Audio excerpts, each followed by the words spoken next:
Para começar, eu preciso te dar um exemplo real de hiperprodutividade. Eu trabalhei numa empresa, numa multinacional, que era uma das 4 maiores empresas do mundo no setor de consultoria tributária, e nessa empresa existia um serviço, inclusive era o serviço de maior faturamento da empresa, que era realizado tradicionalmente em 2 semanas por uma equipe de 3 a 4 pessoas. Só que essas 2 semanas eram 2 semanas muito intensas, porque era comum que as pessoas trabalhassem até 9, 10, 11 horas da noite. As pessoas trabalhavam aos sábados e domingo no hotel, né? Porque para fazer esse serviço a gente precisava ir até a cidade do cliente, trabalhar dentro da empresa do cliente para obter as informações de forma mais rápida.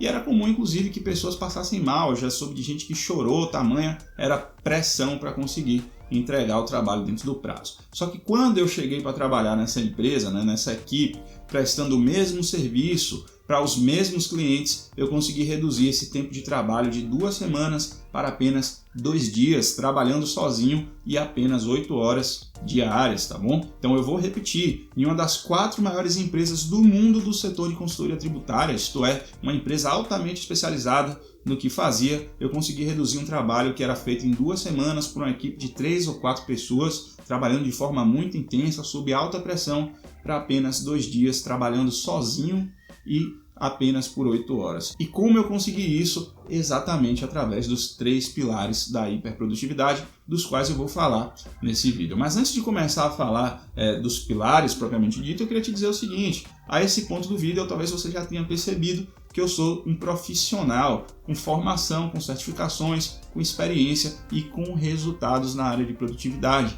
Então, se você quiser aprender sobre produtividade com uma pessoa, um profissional que tenha capacitação, que tenha resultado na área, eu vou te convidar para se inscrever no canal e ativar as notificações, tá bom?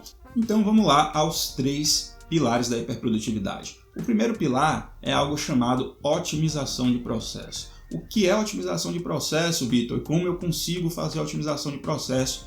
É um conceito muito simples. Um processo nada mais é do que uma sequência de atividades colocadas em sequência, certo? Por exemplo, na área de estudo, vamos supor que você esteja aqui no canal, né, para buscar hiperprodutividade nos estudos. Vamos imaginar um processo aqui tradicional, indicado por vários professores, né? Digamos que o processo se trate das seguintes atividades: assistir uma videoaula ou fazer uma leitura, depois fazer um resumo, depois fazer exercícios, depois realizar uma revisão. Então pronto, nós temos aqui um processo de 4 atividades em sequência. Isso é um processo, não é nada mais do que isso. E como a gente otimiza um processo? Então, o que é que você precisa fazer para otimizar o seu processo? Você primeiro vai escrever numa folha de papel como o seu processo né? Você vai tomar consciência das atividades envolvidas no seu processo, você vai colocar na ordem correta e agora você vai tentar reescrever esse processo de forma otimizada. E você vai se fazer perguntas do tipo: será que todas essas atividades são necessárias para mim? Pode ser que sim, pode ser que não. Ou até mesmo, se eu acrescentar alguma atividade, será que eu tenho um ganho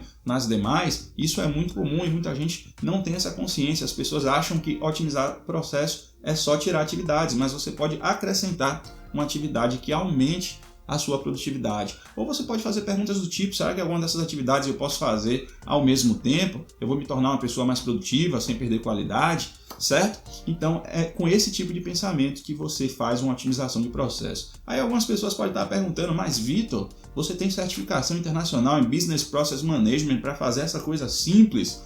Basicamente sim, tá? Só que quando a gente fala de processos empresariais, os processos não possuem só 4 atividades. São processos altamente complexos, com bifurcações, com várias exceções, e que se você toma uma decisão errada, isso pode impactar em alguns milhares de reais, tá bom? Mas quando a gente fala de processos simples, como um processo de estudo ou processo somente das suas atividades na sua empresa ou no seu negócio, apenas uma análise simples você consegue um ganho enorme de eficiência, tá bom?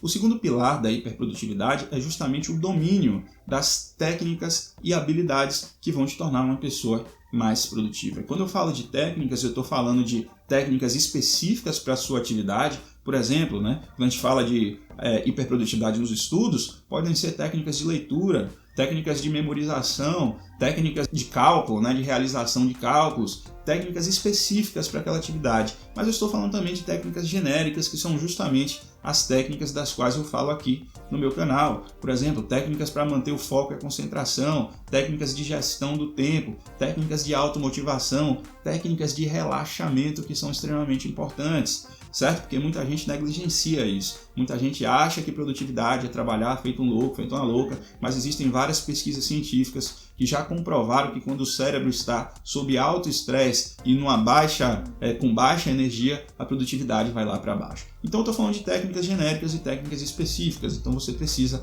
dominar todas essas técnicas e habilidades, ok? E o terceiro e último pilar da hiperprodutividade é o domínio de ferramentas que te tornarão também uma pessoa mais produtiva.